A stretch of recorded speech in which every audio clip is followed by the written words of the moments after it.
I wonder if you could tell me more about your controlled folly, I said. What do you want to know about it?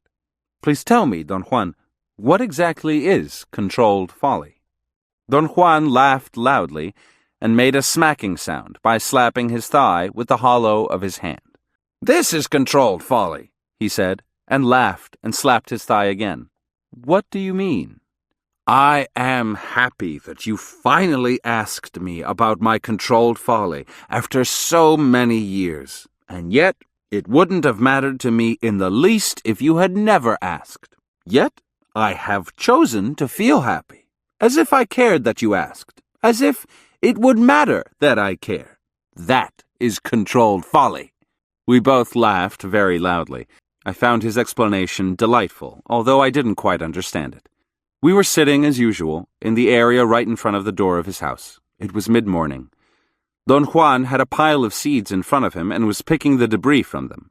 I had offered to help him, but he had turned me down. He said the seeds were a gift for one of his friends in central Mexico, and I didn't have enough power to touch them. With whom do you exercise controlled folly, Don Juan? I asked after a long silence. He chuckled. With everybody, he exclaimed, smiling. When do you choose to exercise it, then? Every single time I act. I felt I needed to recapitulate at that point, and I asked him if controlled folly meant that his acts were never sincere, but were only the acts of an actor. My acts are sincere, but they are only the acts of an actor. Then everything you do must be controlled folly, I said, truly surprised. Yes, everything. But it can't be true, I protested, that every one of your acts is only controlled folly.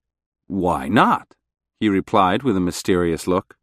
That would mean that nothing matters to you, and you don't really care about anything or anybody. Take me, for example. Do you mean that you don't care whether or not I become a man of knowledge, or whether I live, or die, or do anything? True, I don't. You're like Lucio, or everybody else in my life, my controlled folly. I experienced a peculiar feeling of emptiness. Obviously, there was no reason in the world why Don Juan had to care about me. But on the other hand, I had almost the certainty that he cared about me personally.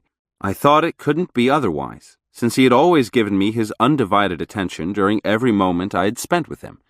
It occurred to me that perhaps Don Juan was just saying that because he was annoyed with me. After all, I had quit his teachings.